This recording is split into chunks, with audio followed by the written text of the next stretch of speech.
Okay, I'll call this council workshop to order. In accordance with the town's procedure bylaw, no decisions are to be made, but rather this meeting is an opportunity for council to have an informal discussion regarding various matters. The matters to be discussed today is an overview and the framework and an outline of the challenges with the 2017 operating budget. Are there any pecuniary interests to be declared? Okay. There being none, then I'll call on Mr. Nohammer to give us an outline of what the goals and objectives and preferred outcomes are for today. Thank you, Mr. Mayor, and thank you for the opportunity to provide and members of council to provide you with a workshop on the 2017 operating budget challenges. We're here today to hold a workshop on the operating budget, and a week today we will be discussing the capital budget as well as financial sustainability in asset management. So today, with the focus on the operating budget, and before I turn it over to our treasurer, I just wanted to indicate that it is an opportunity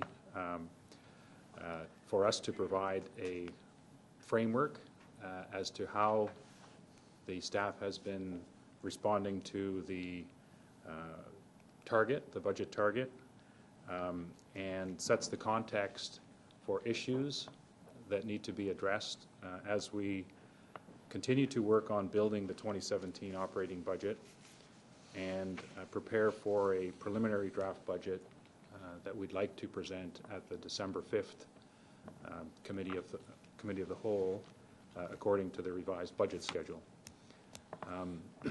And I guess the focus today will be on an illustration as to how balancing the strategic priorities and the focus areas that were identified in the lead up to today's presentation, as well as balancing the service levels expected in the community, are proving to be a challenge.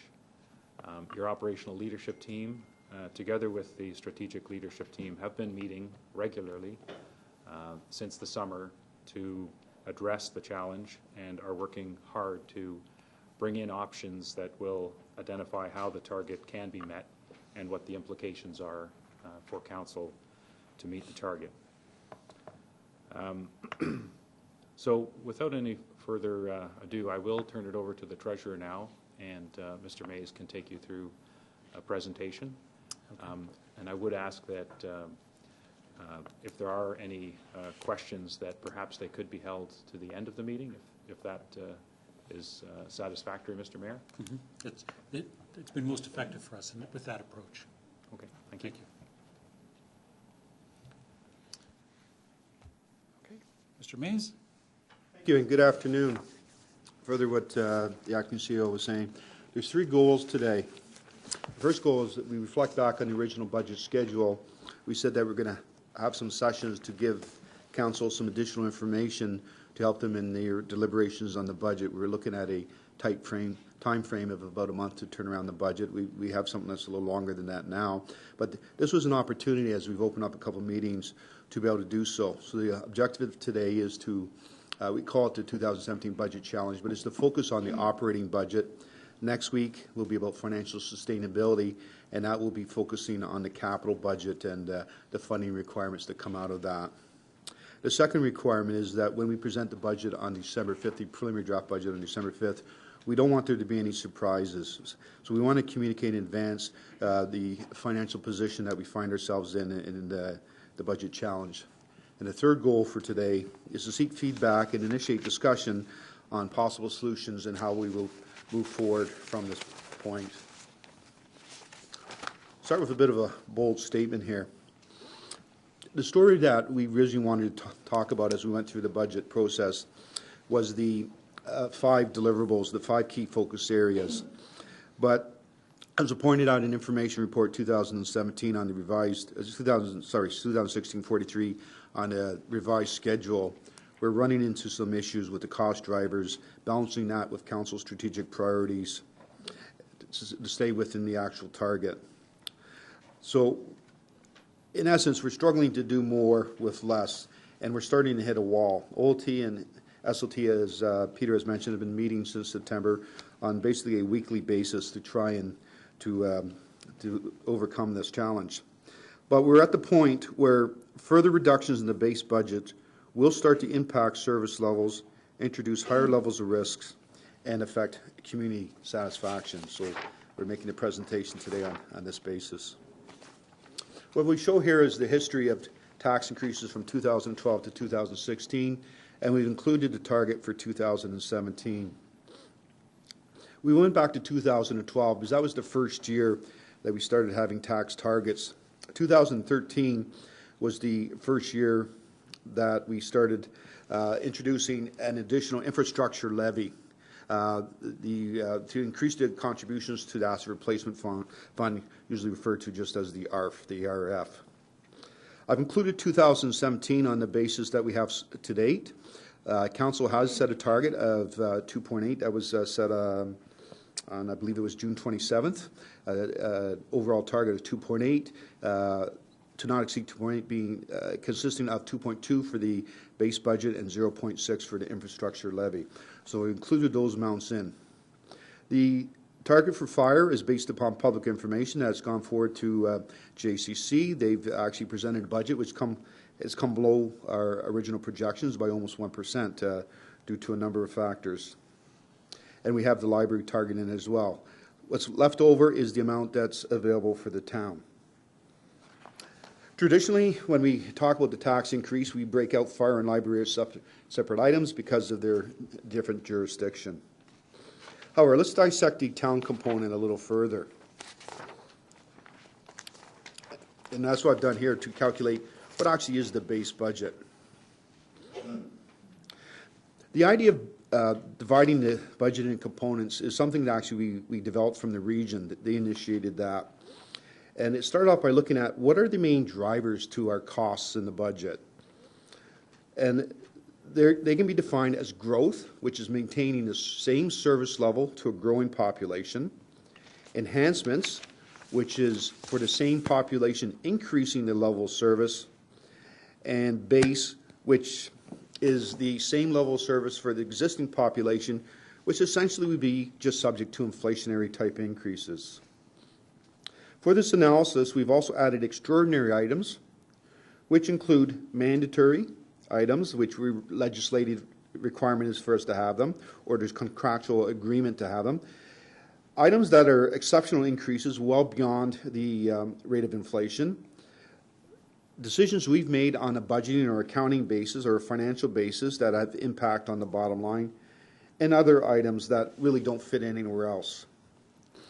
In the region model, they also split out annualization, but for our purposes, we've included annualization in the numbers that we've shown them.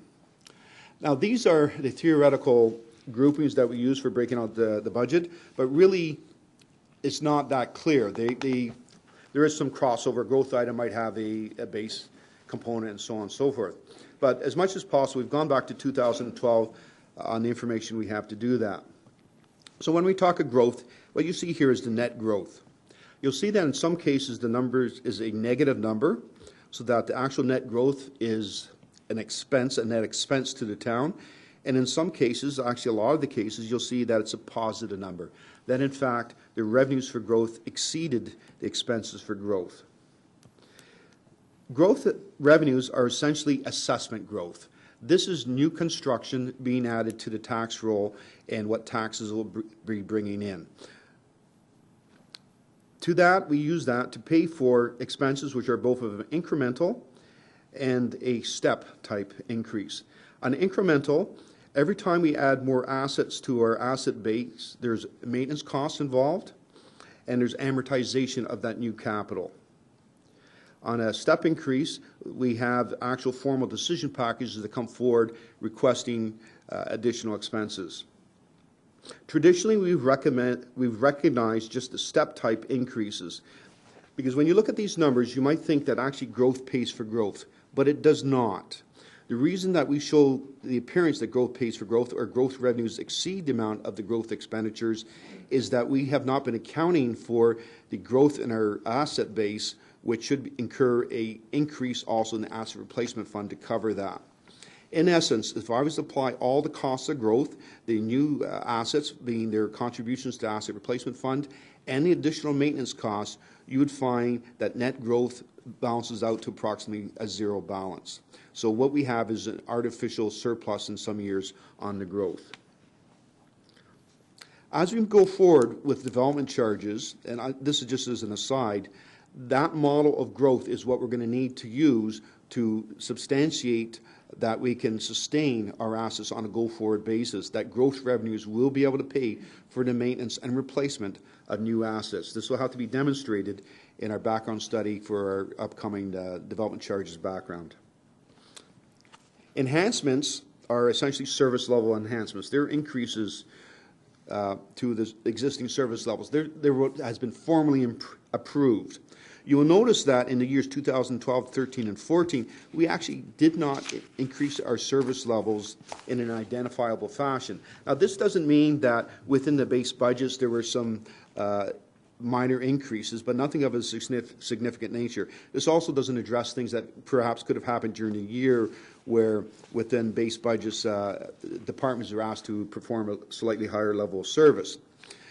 The only enhancements we've had over this 5-year period and going into 2017 was in 2015, where we put additional money in for sidewalk snow clearing and for traffic management.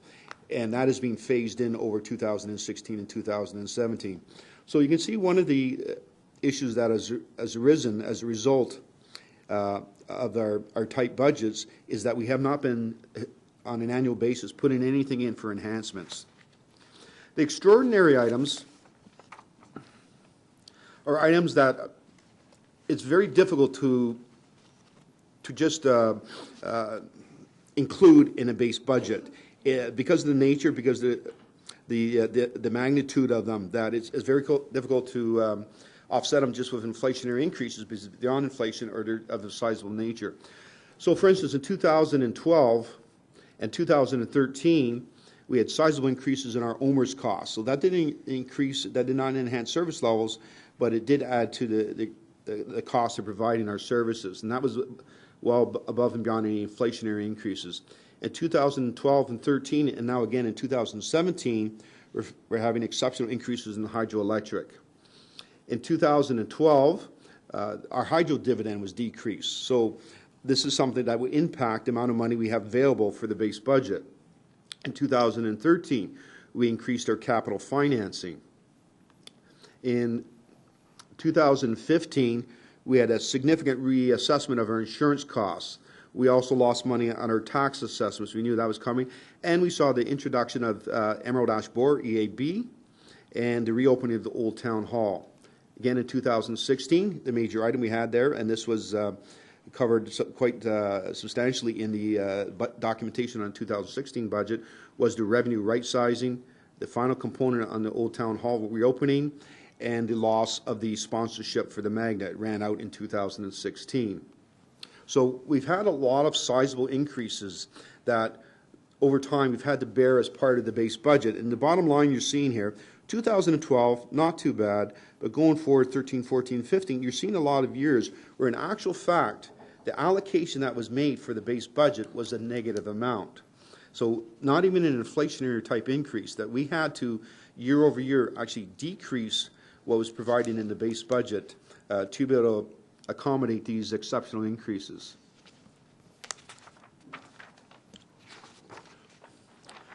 Now, I'm just going to talk a little more detail about some of the exceptional increases that we have for 2017. I'm going to have my first speaker come up, Chris Calamuto, the Director of Public Works, who's going to, got a couple items here on the top of the list. Did I say Capital Works? Sorry. Public Works Services. Go ahead, Chris. Through you, Mr. Mayor. So I've been asked to talk about some of the extraordinary items that Mike has mentioned, and a few of them he's actually mentioned before. Hydroelectric costs. As we all know, hydroelectrical rates have gone up substantially this year, the unit cost. We're estimating as much as 12%.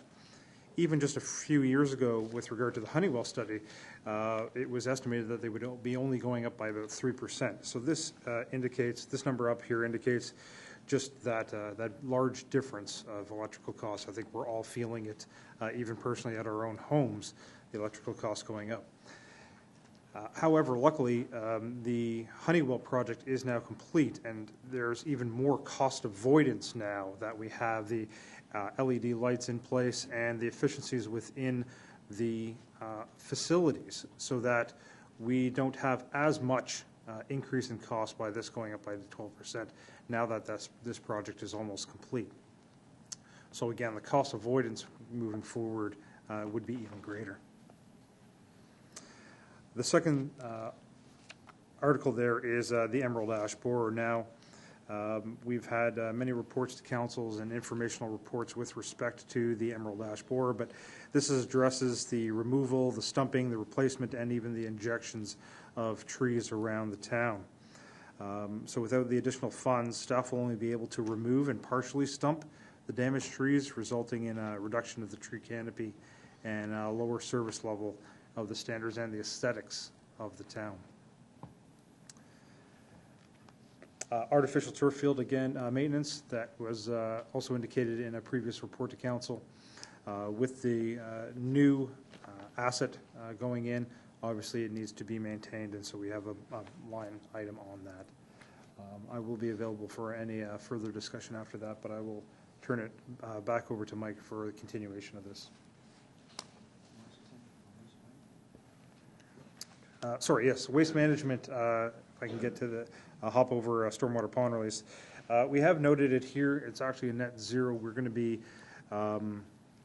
looking at it as a budget driver for 2018.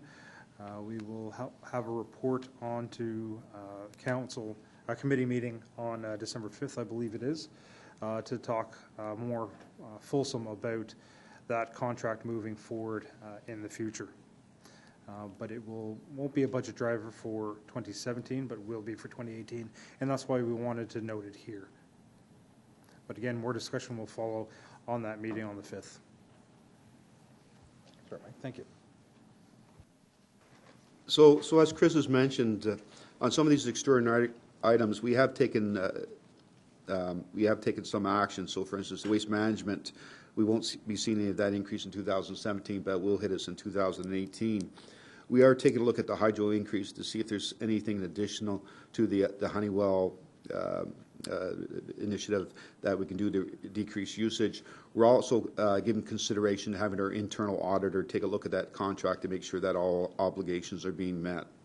Some of the other items I have listed on this list is the revenue right sizing. That was in the 2016 budget, where we identified that we had revenue budgets that we were just not achieving, and we made a major adjustment in our budget for those items. But at that time, it was decided to leave 10% of that to be resolved in 2017. So that was funded from reserves is being funded from reserves in 2016.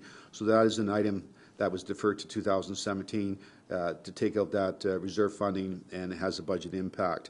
The the animal shelter contract, we have a contract with Georgina. As other municipalities are dropping out and they're identifying additional costs and for that service, our costs are essentially doubling for the animal shelter contract. We are looking for other alternatives, but at this time have not been successful. Also have a small item there on the cell phone costs going up. So the premise I'm putting forth here is these are exceptional costs that eat into the base of the budget if we are to stay within the target as it is now. So looking at the 2017 budget challenge, I've just put things here into dollars and cents. So we have the 2.8% overall target to stay within, and I put in the dollars and cents for that. That was set up by council on June 27th. Deducting the 0.6% allocation for the asset replacement fund, we have the amount that has been submitted by Central York Fire Services for the fire budget, and what has been submitted by the library to the Newmarket Public Library Board. The growth surplus actually is a positive, so assessment growth will exceed the amount that we project it will cost us to maintain the new assets in 2016. So that is that's not just the ones we're going to construct, but is also assets that we would be assuming that we've taken a look back on our track record of that. So this is something a little new in our budgeting, where in the past we always were a step behind. We built the assets, then Public Works came scrambling the next year asking for those monies. We're trying to be a little more proactive and say, we know this is going to happen, let's factor it into the budget at this time. In 2017, it is a surplus. It's just a matter of timing surplus, because this is not providing for the replacement of those assets in the asset replacement fund. Enhancements is just the next phase for the sidewalks, snow clearing, and for the transportation initiatives. The extraordinary items, you just heard the total, an explanation of those. So this leaves a net decrease available for the base budget of approximately $95,000. So that means before any inflationary increases, we have to look at the total we have for 2016 and decrease that by $95,000. This is the challenge we're looking at. Now, the issues we have with that is $95,000 may not look that bad, but really this budget at this point, based upon these factors, does not include any additional spending for council priorities. There are some of the council priorities are addressed within the base budget, but this is no additional spending for council priorities. This is no additional operational expenses for growth. This is just covering off on the capital. So this is something that will come and hit us in the future. This has no provision for inflation, and at this time I would estimate that this would be falling short of the accounting for all the inflation within the budget of between 0.9 and $1 million. So up to $1 million is the budget shortfall we're looking at here. By coincidence, that's approximately equal to the amount we saw for the extraordinary items. So the question is, what do we do? So this is where we come up with the solutions for consideration. So we thought, well, because one of the criticisms we get is that, well, the town, if you have a budgetary problem, you just get increased taxes. You know, why can't you run it like a private business? So we said, okay, fine, let's do that. What would a private business do? Well, the first thing it'd do, it would look for efficiencies. So that means going through the processes and see if there's a way you can do things smarter. It would cut costs, so it would hold the line on some of the cost drivers. It would reevaluate unprofitable business lines. Well, in our case, being a municipality, that means stop doing things that lose money. And it would increase revenue, and so we would look for ways to bring in more money. So we're going to look at each one of these one by one. I'm going to start off with the efficiencies. And for the efficiencies, I would say that we actually have a history and a current practice of looking for efficiencies. And Cindy Wackett from Strategic Initiatives will now address that.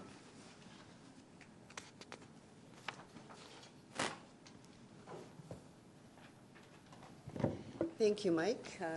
Good afternoon, members of council, staff, and members of the public. It is my pleasure to be able to provide you with an overview of the cost efficiencies activities that Newmarket staff have been engaged in from the past to the present, and to provide you with an appreciation of the focused efforts that staff have had in making Newmarket's internal and external customer services even better and more efficient. The background that I will provide you with is to help newer members of council and staff also to have that appreciation of the information, and to also provide existing staff with a refresh of staff's ongoing continuous improvement efforts that have occurred and are currently in place. So on the screen you have before you, back in 2001, on our journey towards continuous improvement, we had a project called the Let's Make It Happen office, which proceeded to try to achieve a cost-cutting of $500,000 off the operating budget. And at that time, the success of it was to actually achieve approximately $425,000 from the operating budget.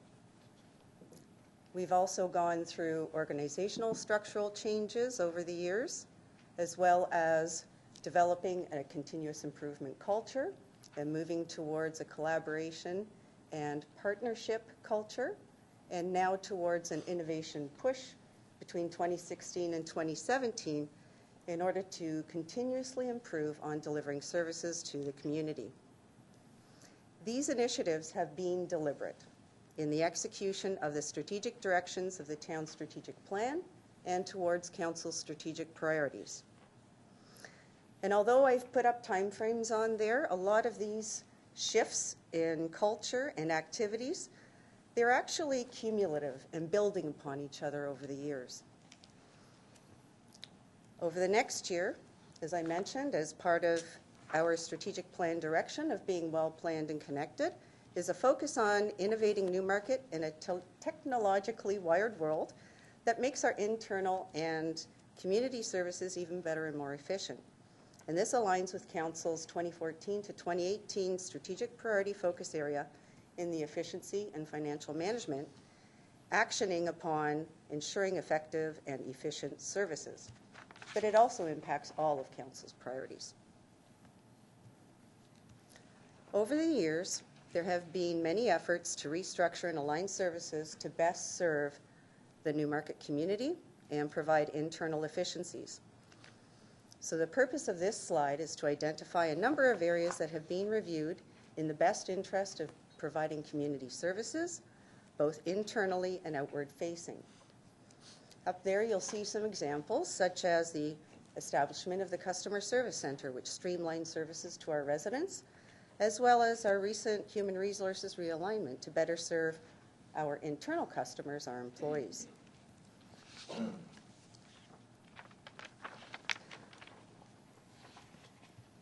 Also, as part of the continuous improvement culture of this organization, there have been numerous service efficiency and process reviews to ensure that outside of our daily operations, staff continually work towards efficient service delivery. These service process and efficiency reviews cross many departments, and again, although a time frame has been identified for the year that it was initiated, as you'll see up on the screen, these reviews also overlap into each other, and some are ongoing, empowering staff to deliver on Council's strategic priorities.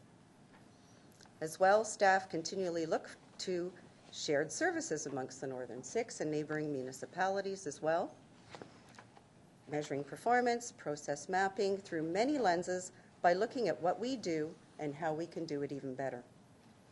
An example of a departmental initiative, if I can highlight, is the Public Works Services Mundane Tasks Exercises. It's got a cute little name to it and a little ring to it.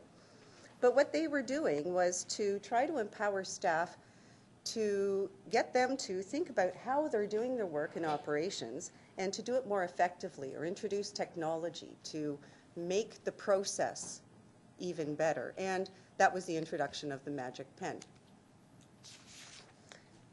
Some examples of the N6 services reviews would be the risk audit that established about just over $280,000 in cost efficiencies for that one.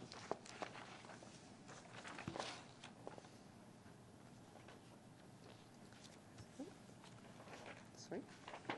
I think, could we go back one slide? My apologies.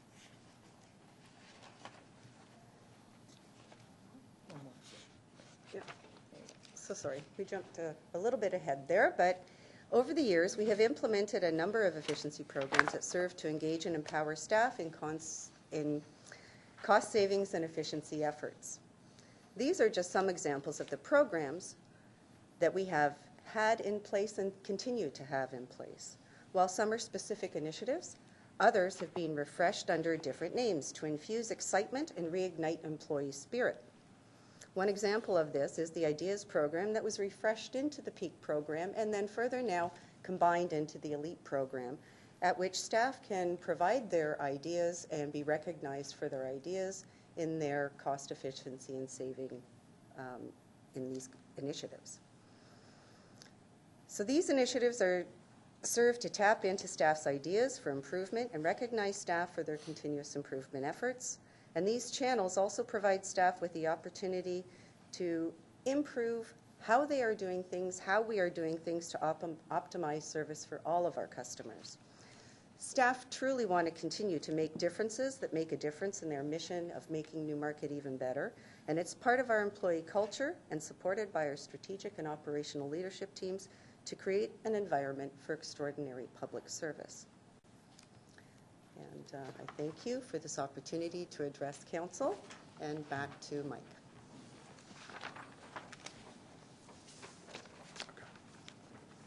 Thank you, Cindy. The second thing is cutting costs. If you cannot cut costs just through efficiencies, another way is just across-the-board costs, or looking out the inputs and cut them. But there's some risk involved in doing that, in that approach. If we look at that, at our breakdown on the tax, in the tax-supported budget, this is the breakdown of expenses. Now, in general, there are controls in place to ensure that we get value for our money. We have, we've talked about some of the previous initiatives and efficiencies that have gone through. We have internal controls, which were reviewed both through our internal and on an annual basis by our external audits. And we have best-in-class procurement controls, including our RFPs, to make sure that we're getting the best value for a dollar on most of our purchases. However, as you see, the largest expense we have is wages and benefits. It makes up the biggest chunk of the tax dollar. So this is, if one was to look at cuts, this would be an obvious first place to look. So I just going to ask Lynn Georgieff, who's our Director of Human Resources, to speak to wages and benefits. Thank you, Mike.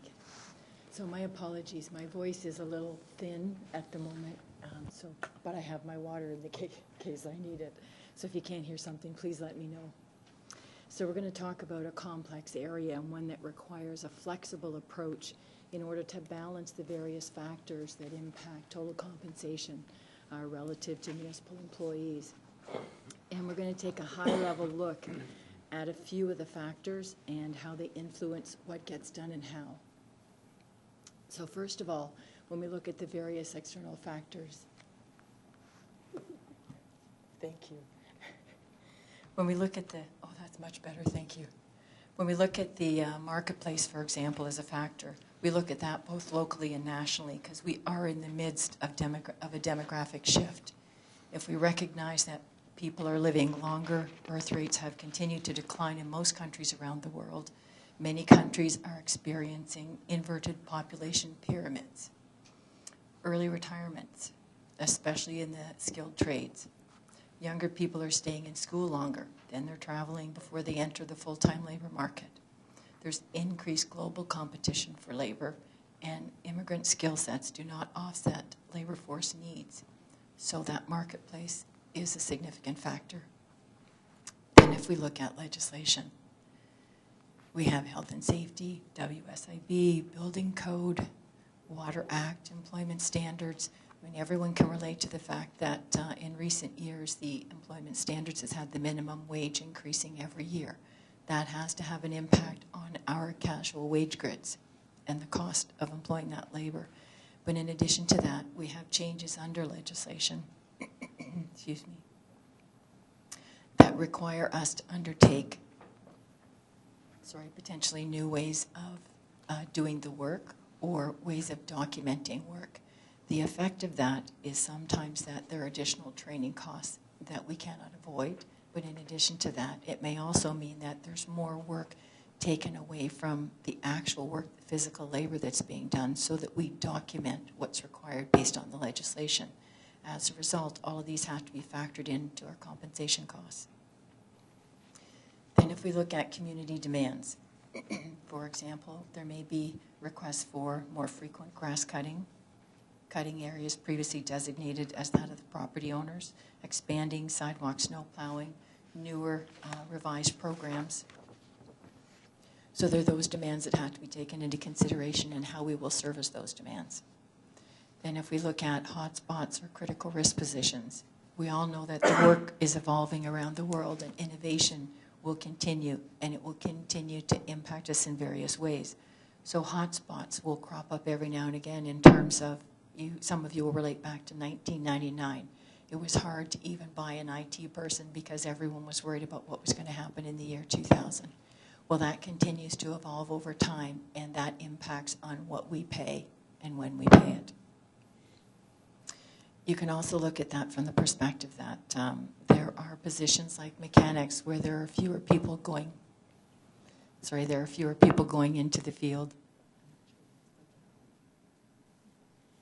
There are fewer people going into the field, so continuing to attract those individuals becomes problematic, and it may also impact what you have to pay in order to get them. There's also this perception of fairness, and that's in the eye of the beholder, from the perspective that what an individual thinks is fair for them to be paid, what the employer feels is fair according to the marketplace, and also what the public perceives as a fair approach to compensation. So that's one that isn't always as definite as we would like to see, but as I said, it's the perception that we have to work with. Then we have policies. Having formal, effective policies allow us to determine our compensation practices, make sure that we're establishing benchmarks, and we have effective tools to assess. Excuse me, we do local reviews, full market reviews, and to try and maintain a level and fair playing field. Another factor can be the labor relations landscape. When we consider the various associations or unions and how they can impact how this moves forward, you have to look at where we have a replication philosophy in emergency services when it comes to arbitrations, for example, and set agendas by those other bodies that factor into our compensation. So having said that, let's turn to the output side of the equation.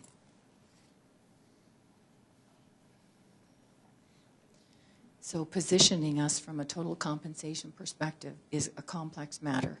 And if it's handled effectively, because there are a number of other factors that also require consideration, from an output perspective, we can expect the high productivity levels. And this is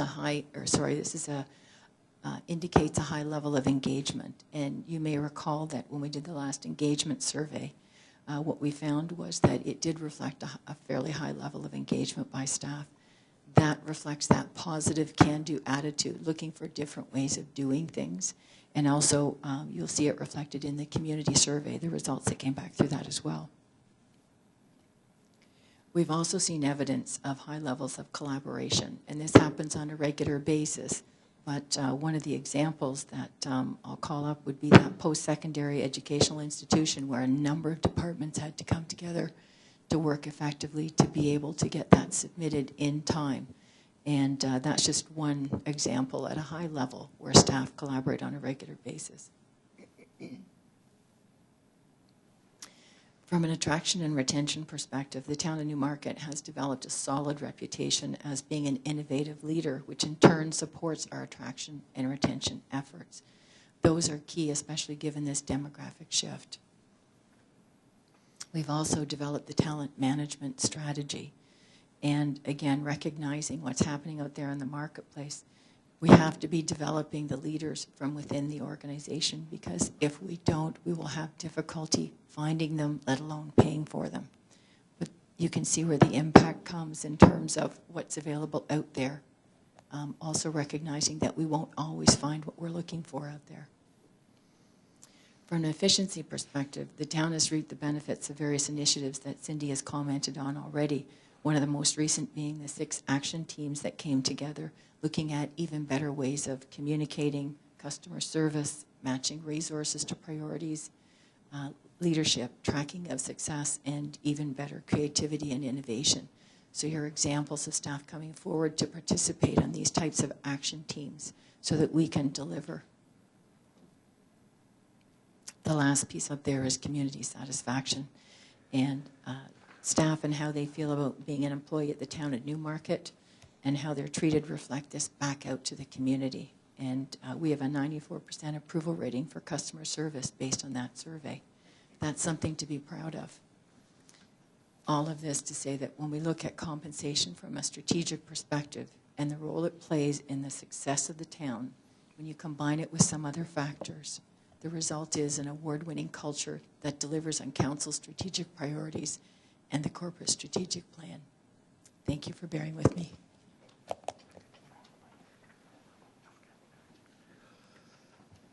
Back to you, Mike.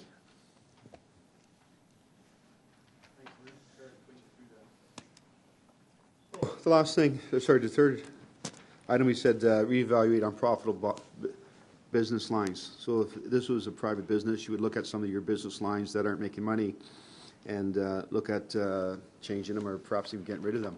But as a municipality, that's pretty well everything we do, with the exception of things that are just rate supported, such as water and wastewater and building permits. Every other service we provide is supported through some sort of tax subsidy. Even on the recreation side, where we may be covering the incremental costs of some of our programs through the fees and charges, if you're calling the service pricing policy, it is only actually recovering 20 to 80% of the total costs is on that. So there's very few services we provide that actually, unless they're rate supported, are 100% cost recovery. To talk further on this issue, I have Wanda Bennett from Corporate Communications. Thanks, Mike. So I'm just going to touch briefly on what our recent community surveys have said, including our most recent budget engagement from the last 3 budget years. Council previous has heard some of these stats before.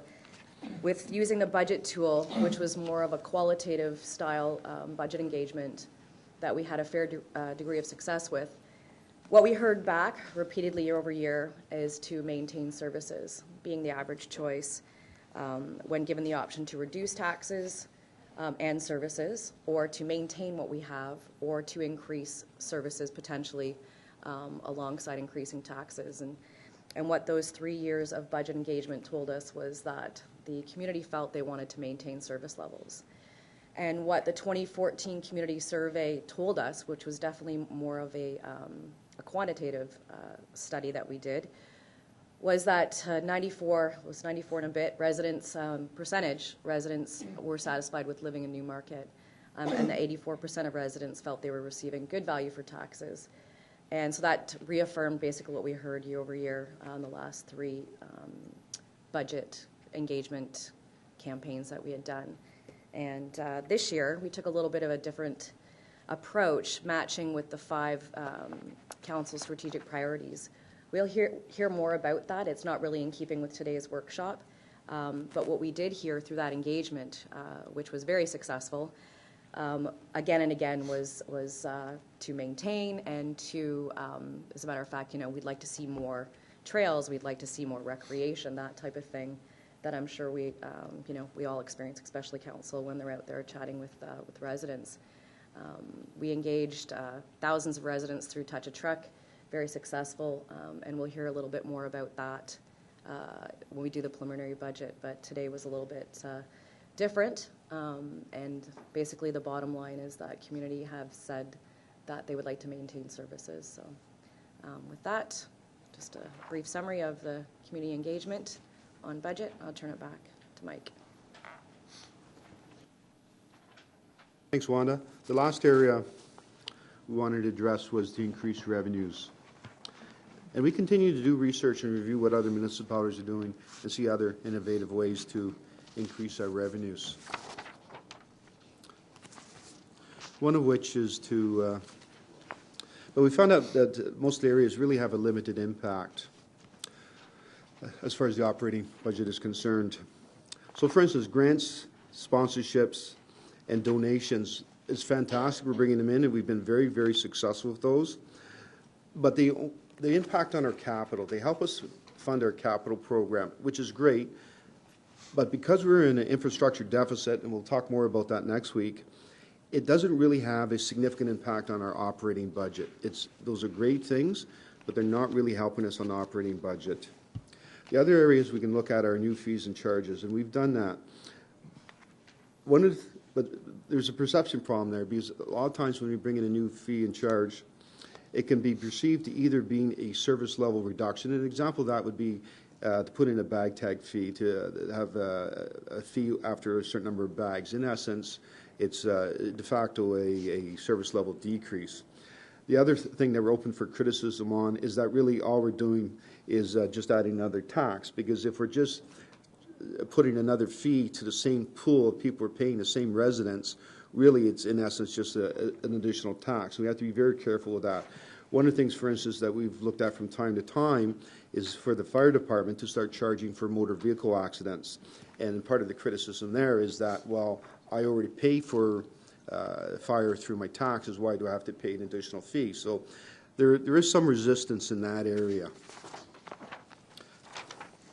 Another thing we've been looking at is the service pricing policy we brought back about 8 years ago. However, what we're seeing at this time does not indicate that this will be able to increase revenues for a couple of reasons. If you look at the start of that graph, that's showing user fees versus tax revenues. And you'll see that really that gap has not been diminishing. In fact, it may have actually increased slightly over time. So the service pricing policy as it is now with established cost recovery targets is not actually reducing our dependence on tax. We're probably in a better position than we would have been, but it's not going to get much better. The other factor is that in a lot of fees, we're seeing this in recreation. This is why we only went forward with a 1% to increase in our recreation fees, though we went for 3% in others. We're starting to hit the top of the market. We're starting to get the point where there's some resistance to increases in our fees. That in a lot of fees that we're actually leading the way. We had hoped to, when we brought in service pricing policy, this would encourage the neighboring municipalities to also increase some of their fees as well. And some have, but not to the degree that we have. So, and a third reason I say that it will not necessarily increase revenues is on a go-forward basis. We have to look at the service pricing policy, and you'll see this when we bring it back for review. It's not just for revenue generation, it's for determining what is a fair fee. And in some areas, such as development applications, we might want to see this as a tool to try and encourage growth rather than just bring in additional revenue. So from what I see at this point, I would not say that the service pricing policy will increase revenues. Also just want to take a moment to talk about stormwater management rate, that it is in fact revenue neutral. So what I try to show on this slide is that we're projecting revenues. The exact number doesn't matter, but we're projecting revenues about $88.4 million for 2017. That be between property taxes and the water and wastewater rates. You can see the increases there, 2.8% for taxes, 6.3%. That's a blended rate for the water rates. The stormwater management rate that is proposed would be taking costs out of those two areas and creating a new revenue stream for stormwater management. So it's to reduce $1.6 million. So some of it coming out of taxes and some of it coming out of water and wastewater. But actually, not only taking the costs out, but actually that would reduce the revenue component. Total revenues would still be $88.4 million. And this is what we mean by this would be revenue neutral. This is not an attempt to, as I said before, just to add an additional tax on. This is not double taxation. This is just shifting how something is funded to what we believe is a more sustainable, transparent, and fair way of doing it. The net result, if these numbers end up being the correct numbers, is the tax increase to stay within the target as given would actually be a 0.2% increase, being a negative 0.4 increase for the base and 0.6% for infrastructure. It would also have a slight decrease, create a slight decrease in the water rate increase as well. Now, this would in fact affect different users in different ways, but as you can see from the municipal point of view, revenue neutral, it does not increase our revenues at all. So this is not going to help us as far as our 2017 budget challenge. Next thing I wanted to talk about was growth. This slide here, this was information we did in cooperation with Hempson Consulting. We used it for our 2014 development charges background study. It's also the information that was included in our parkland dedication bylaw.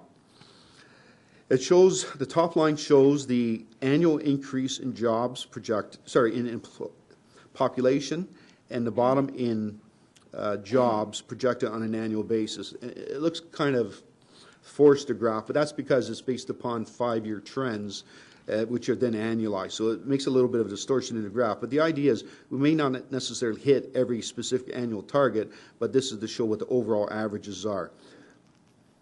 So this is the amount of population growth and job growth we're looking going forward for the next 10 years. Using that information, we then translate that into revenues. Working with the planning department, we determined what kind of structure, what kind of building would be done as a result, multi-residential, condos, what type of commercial, industrial. From that, we then determined what the DC development charge collections would be over that time period. That's your top line. Now, keep in mind, though, that for the development charges, this has already been factored into the development charges background study, and any of these revenues collected are for the capital program. The middle line is parkland dedication. This is the amount of money, sorry, the amount of parkland, which could either be land, parkland that's assumed, or payments in lieu, the combined value of those over time. Again, this really has no direct operating budget impact. This is for the capital budget. The bottom line, though, is assessment growth. This is additional tax revenue on an annual basis which is derived from new construction. This is not to be confused with increases in assessment values which have no impact on our taxes. So this is the new construction. This is really, from an operating point of view, this is what we use for growth. This has a operating budget impact. And what I've done is I've taken from those slides those dollars and I converted them into what the tax percentage would be, the projected tax percentage would be on a go-forward basis. One of the things you're going to see is in the last 5 years, we've had a couple of years where growth hit 2%, 1.5%. I just heard our neighbor to the south is talking about 4% growth. We don't see that coming in the near future. We're looking about 1.25%. For 2016, a growth projection, just to test it out, said it'd be 1.31 here. In fact, the number was 2.3. So again, you can't worry about every specific year, but is it coming in good on average? And that looks good. I've just got, as of this morning, some impact analysis, and it shows that the number we have for 2007 to 1.23 looks very good. So when we look at growth values like this, based upon the population and jobs we have going forward, you can see that it does not appear that growth is going to save us on our budget challenge either. So going back to the solutions, we talked about finding efficiencies and cutting costs. And there's no question that we can always become a little more efficient. We can always shave a little more off the budget. But I would say that they're not going to solve the budget this year. These have been ways we've been able to make things work in the past, but we're starting to come to the end of those. They're not a robust enough solution. They're not a complete solution that's going to address the budget challenge. We brought up some information to talk about addressing service levels. The information we're getting back, the feedback we're getting back from the public is that they're very happy with the existing service levels. There could be some resistance to any adjustments on those service levels, but this is an area that would be open for consideration. This is one that if we could find something that was acceptable, could have a significant savings. The fourth area is increased revenues. And again, as I showed, there's not a lot going there. So these are the tools that we've talked about that we have to try and resolve the budget solution. And we will come forward with a recommendation on December 5th, which will try to incorporate some of these. But the last one I want to talk about right now is additional tax revenue. And I should say specifically tax revenue, not necessarily just property tax revenue. And I'll get more into that later. But one of the things is to continue on our protection of the assessment base through our proactive assessment management. We've been challenged in the last few years, and it was a significant budget driver one of the about 2 years ago. We need to be able to protect the assessment we have. So we're becoming very aggressive. adjustments and fighting at the ARB. We have significantly more experienced and trained staff in dealing with that. So this is something that we're working on. But this also shows that we have insufficient revenue tools. But we're not alone in this. And we just popped out some headlines from around Ontario. Most of the government is Toronto. We get a lot of news coming out of Toronto. So this is not just a Newmarket problem. This is a Toronto problem. This is an Ottawa problem. I'd say this is an all of Ontario problem. Ontario, across Canada, does have the highest property taxes and therefore is the most sensitive on any property tax increases. I mean, there's a lot of history for that. It's how services are shared between the province and the municipalities that have led to that imbalance. But as you can see, we're not alone in this challenge. And the AMO recognizes this and has done some work. And it's what they've been started working on is What's Next Ontario. AMO is the Association of Municipalities of Ontario. So they've picked up on this as well. This slide is theirs, not mine. I myself find it a little confusing, but I will explain essentially what it's saying. What it's saying is to maintain the existing service levels over the next 10 years, on average, municipalities will have to have tax increases of 4.51%. These are their findings. This is the information that they presented in their report on What's Next Ontario. To eliminate the infrastructure funding gap over that same time period is a tax increase. This is an annual tax increase, by the way, of 3.84%. Total tax increase on an annual basis to eliminate the service funding gap and the infrastructure gap is 8.35% on average across all of Ontario. And then they go on to talk about how taxes are split. So in Ontario, your average dollar, 47 cents goes to Ottawa, 44 cents goes to Queen's Park, and 9 cents goes to the municipalities. And here in York Region, we share that with York Region, obviously. So we're getting 4 to 5 cents out of every tax dollar. So the AMO has come forward with a resolution. They've sent this out to all the different municipalities to acknowledge this gap and send a message on that. One of the things that they've started looking into is how can we fund that gap? What can be done? What kind of funding tools? We know Toronto's been giving some tools to various success, but they're still in a situation here as well. From their survey, they found that one of the most popular or most acceptable tools is to increase the sales tax by 1 cent. Now, when that would happen, if that would happen, how that would be divided, that would be pure speculation at that point. But this is sort of the direction they're going in. And this is great. This is good news to know that there's something in the future, but it's not going to help us for 2017.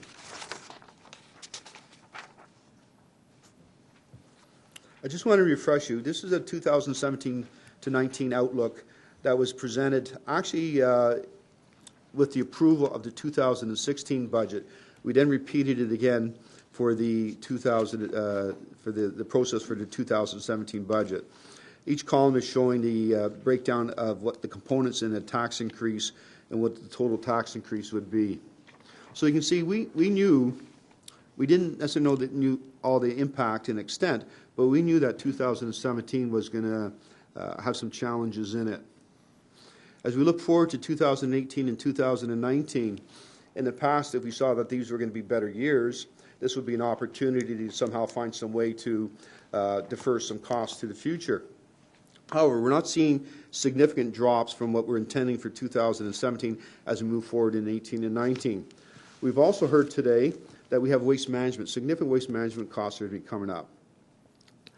I didn't go into a lot of detail, but in the fire budget, which came significantly under its target, that also involved deferring costs to 2018. So some of their growth costs are deferred to 2018. So we'll have to be paying for those then.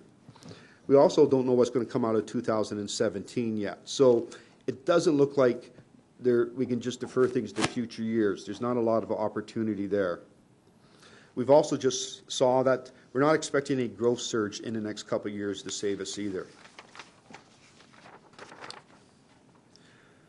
Now, whether we take this into consideration for 2017 or in the future, but this is something that perhaps we could start thinking about as a town, and I call it a budget policy, moving towards sustainability. We've been using targets for a while, and some people don't like targets, and some of my colleagues will probably get angry with me, but I actually do like targets.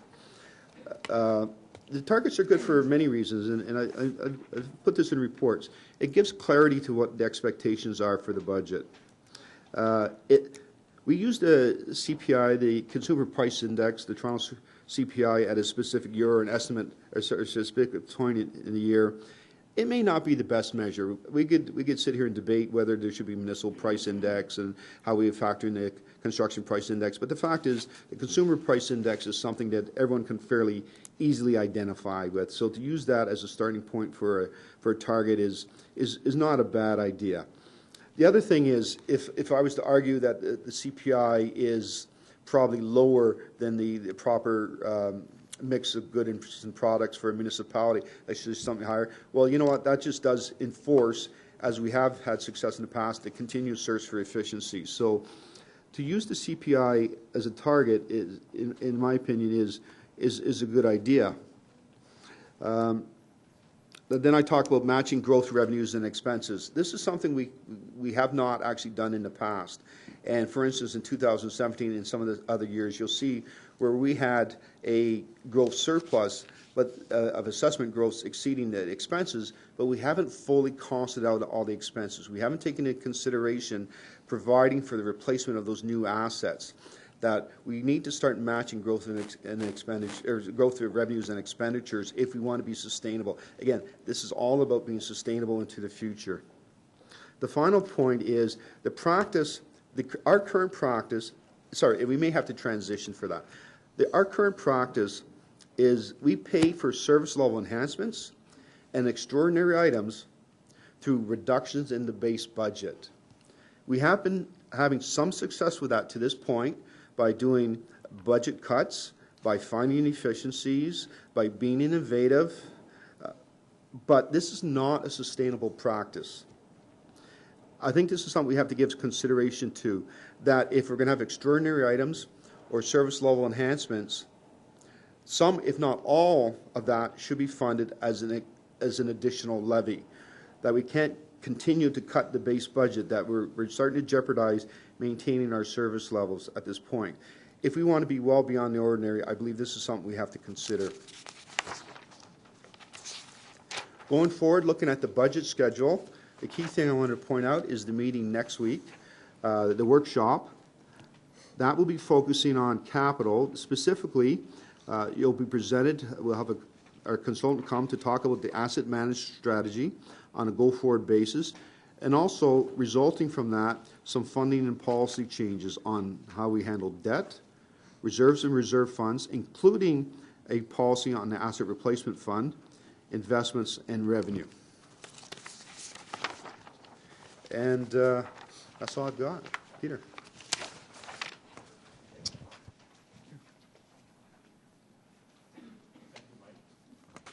So, just to wrap up the presentation portion of the workshop, so I think through this presentation you've seen that staff and members of council have over the years implemented many efficiency measures and found innovative ways of doing less and still maintaining a high level of service in the community. And in fact, the community satisfaction has been demonstrated to be extremely high, and Newmarket is recognized as one of the best places to live in Canada.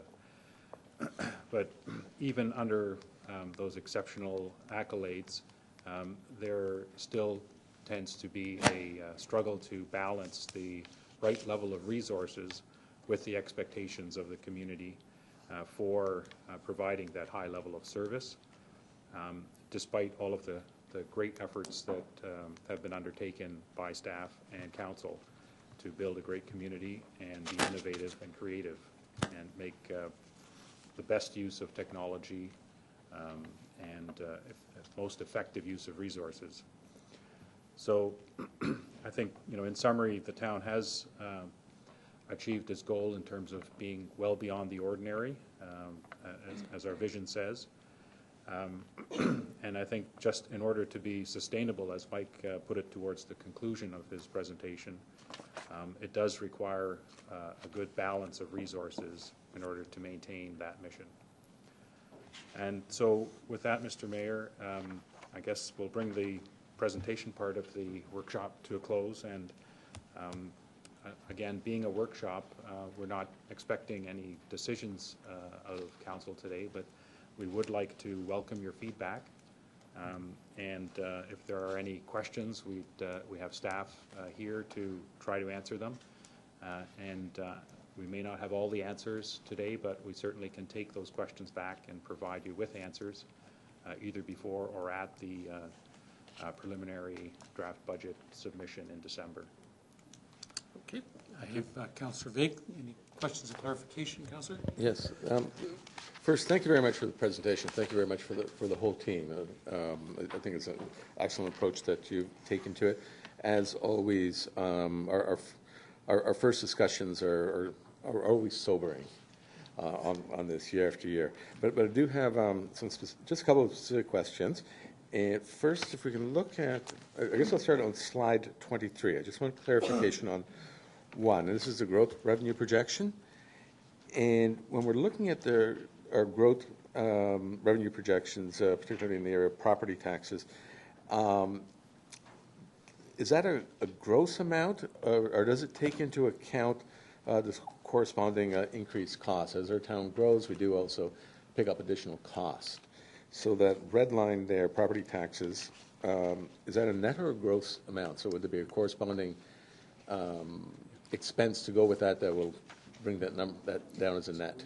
What page is that on? I'm sorry, that's page 23. Page 23? Okay, good. 23, growth revenue projection.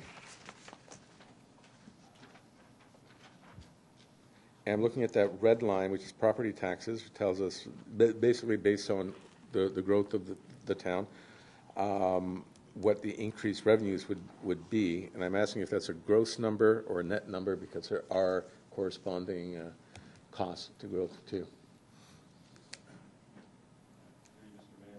Go ahead. If I can just start, and I will turn it over to Mike. My understanding is that represents the tax assessment growth. So new realty properties coming online and paying new taxes to the town. Right. And that is the revenue portion of the tax assessment. Is that correct, Mike? Mr. Mays? Yeah, that's absolutely correct. So on an annual basis, for instance, in 2017, we'll bring about $58 million in property tax revenue.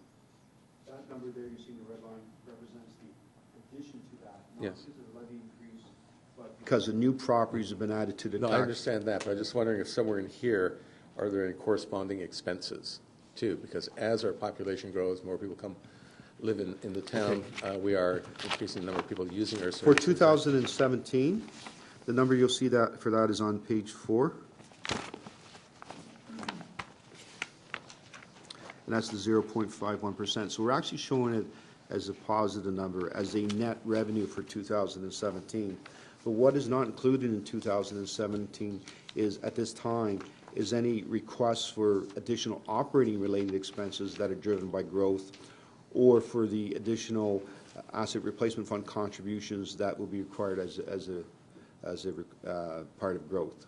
Okay.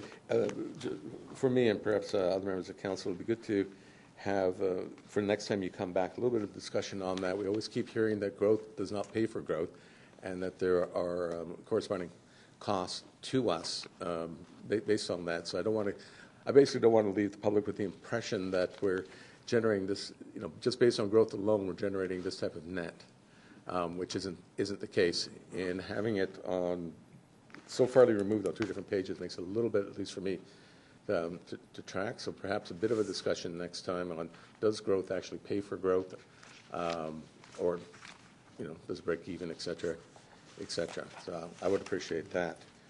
The second, and this is on page 6 now, and the title is 2017 Budget Challenge. And when we're looking at enhancements, and we're saying that this excludes fully addressing the growth of services and council priorities, new service level enhancements, things like that. So I just want to focus for one moment on the question of sidewalk snow clearing.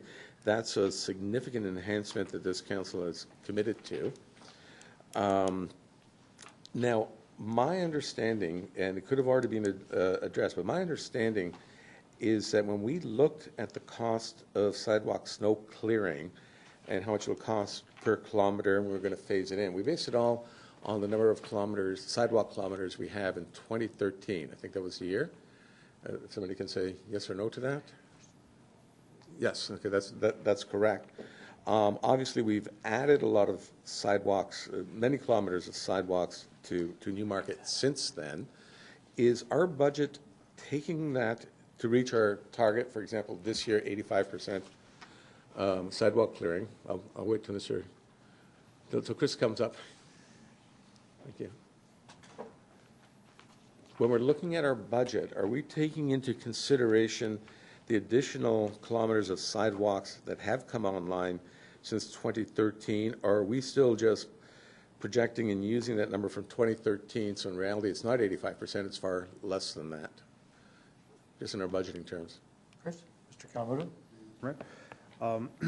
Partially, any growth that's happened on the sidewalks, any additional kilometer mileage from 2013 to 2016 is in the growth-related area of the budget. Right. And the additional sidewalks that were in place in 2013 up to that 85% is within this extraordinary items. Okay. So they are in two different places within the budget. Okay. I guess I'm bringing that up is because I did look at the route maps, and I noticed, for example, in Ward 1, people may have noticed it in other areas too, where I had the community like Copper Hills come on board, and basically none of the sidewalks on that are being cleared. And I was told because, well, they weren't there in 2013. So maybe I misunderstood that, or it's now included. Just a little bit of clarification on that enhancement portion. Through you, Mr. Mayor, that would be included in the growth portion of the budget requests. Okay, so it has. Okay, so it'll come in for our 2017 budget, and looking at the clearing of that for the winter of 17-18, or looking for the clearing of that in If approved, 16, yes, that's 17? correct. Okay, so nothing this year. So Yeah, all your projections up until this year, this budget, including last year's budget, did not include the growth in the increase in number of sidewalk kilometers we had. That's correct. As the treasurer mentioned earlier in the presentation, a lot of times new infrastructure gets added, and it's only in the 2017 budget request that we're tying the operating budget into those new pieces of infrastructure. Before, as Mike mentioned, we would just come back in the next year for an additional cost within the operating budget to deal with those new pieces of infrastructure. And that's what we're trying to basically catch up on in 2017, and then now start connecting those two pieces together with regard to the capital and the operating combined together and then presented in the budget. That's what we'll be doing this year. Okay, so I know I, along with my colleagues here on council, we did approve the 2016 budget, and I will admit that I didn't realize at the time that the whole budget was based on the number of kilometers of sidewalks we had in 2013. So we'll be nowhere near 85% clearance this winter of existing. So I'm not sure exactly what the percentage of would be total for the 2016, but it would be 85% of the total for the 2013 numbers, as that was a 2014 report. So we didn't know the additional mileage of additional kilometers of sidewalk at that time and what it would be. We probably but the did, growth, because we do have a planning department. We know what's coming on board years from now. now the growth would encompass those additional kilometers from 2013 to 2016. Okay, but that would be basically in the 2018 budget, not 2017. It is coming in the 2017 budget request. Oh, okay, so I'll look for that. Okay, thank you very much. Thank you. Councillor Bazans? Okay, thank you very much. I also have a few questions about the history, and if you look at page 4 of the slide deck, back in 2012-2013 we had, as I understand it, we had significant tax increases In 2012, 3.95%, and 2013, 4.54%. In 2012, the base was 1.5%, but in 2013, it was actually, even though it was a significant tax increase of 4.54%, the actual base increase was a negative number. And I'm just curious as to, you know, what the drivers were then to have a pretty dramatic impact on the, negative impact on the base when the total increase was pretty significant. Page 3, you'll see that in 2013, it was a significant increase in the tax rate. Part of that was driven by the fact we started making an infrastructure levy. And you also see a significant increase in the provision for the fire department. So that's what drove the actual base negativity. Those themselves did not limit the base, but to show that even though there was a sizable tax increase, it was used up for fire and for the infrastructure levy. So what that represents that in 2013, we actually had to reduce the base budget to hit that target. Now, if you also recall, I prepared a report on budget targets. 2013 was the one year that we did not achieve one of the tax targets because of the extraordinary adjustment to the fire budget. Okay, so that was what drove it historically, but now obviously this year there's a benefit, if you will, in the fire budget. Not a benefit, but a significant decrease.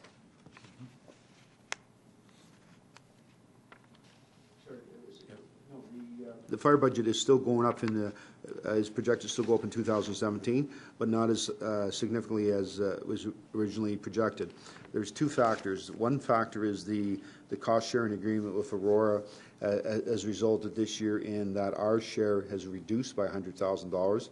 And the second factor is the fire budget has substantial requests related to growth. This is the development of a 7th platoon. That has been phased in, but we're even doing more phasing, and we've de-annualized it. We're going for an April 1st hiring, so we're deferring some of those costs to 2018. Mm-hmm. Okay.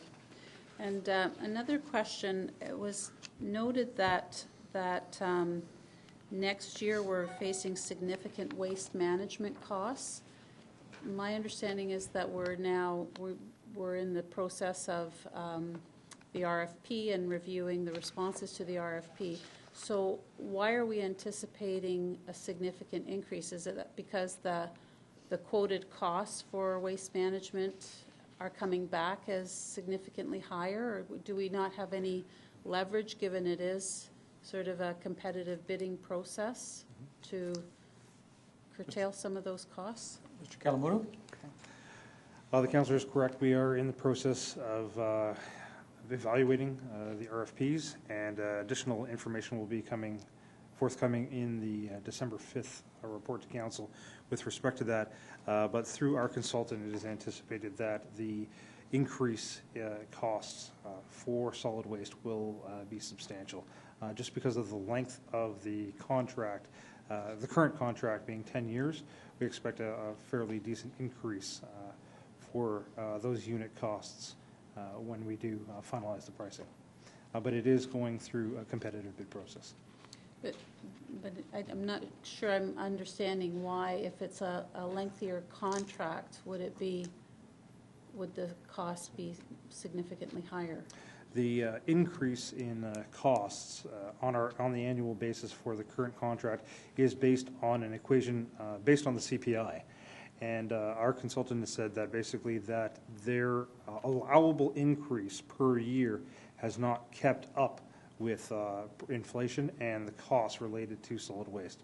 So he is expecting an increase in the costs when the tenders close this time. So our current provider did not keep pace with inflation, but it's anticipated that whoever the successful contractor is will be building that into their budget. Yes, through you, For Mr. Mayor. unit costs. Within our current contract, there is a limit that can be increased. The cost can only be increased a certain amount every year based on that equation, based on CPI. So it's not CPI, it's an equation based on CPI. And what our consultant is taking a look at is that the solid waste costs have increased substantially more than those annual cost increases that they were allowed within the current contract. So is So as the there, new contract comes Right. on, it will be more realistic as to the current costs within that environment. okay, so there's no opportunity to include a similar provision for cost containment on the CPI factor? Actually, that clause is exactly in the new contract. So as we move forward, the new contractor will also be restricted by the amount of increase over that 8 to 10 year period. So we will still have that same restriction on moving forward. But as the bid is opened, it is expected that the first year cost will be substantially higher than the last year cost of this contract. Okay. So it's resetting the base at the renewal of the contract. Correct. Okay, thank you. Thank you. Councillor Broom. Thank you. I have a couple of questions, but my first one is just out of curiosity. On the extraordinary items page, Mike, animal shelter contract, you said that some of the other municipalities are pulling out. Can you just Sorry. quickly elaborate on why that would be? What Sorry, page page again? 5. Page 5, sorry. Okay, thank you. I'll try to address that question. I'm not as, Andrew Brower, the Director of Legislative Services, would know more about it, but this started off as an N6 initiative, and just recently, Witcher Stouffville has pulled out of the agreement. So there's, as in any contract, there's some fixed costs and there's some variable costs. Every time a municipality pulls out, then they share the fixed costs have to be borne by fewer and fewer municipalities. So Witcher Stouffville has pulled out. King has gone is using Vaughan now as a service provider. Aurora is has gone to another service provider. So I'm sorry, I don't know all the history on that. I can get you that information, but essentially we found out what started to have a lot of municipalities involved in sharing the cost. There's now fewer, so we have to bear a larger share of the fixed costs. And essentially, most of the operations of the animal shelter are fixed costs. Thank you. Can I just clarify that notwithstanding that, we're still going to take a look at what the options are in terms of the most efficient or the most cost-effective delivery system, or are we committed to the animal shelter now? If I could speak to that, Mr. Mayor. This item is actually in discussion right now at the N6. We will have some further information as we are getting some further information about the options, and those updates will be provided to members of council before December the 5th. Thank you. My next question is for Cindy. It's more of a comment rather than a question. I just wanted to thank you for listing out all of the efficiencies and progress over time. It's great to hear, and it's great to see it on a list. It would just be helpful if we had some financial data attached to it. I know it's probably difficult to list everything that you do, but it would certainly be helpful for me just to understand some financial data with all of those efficiencies that you've listed. And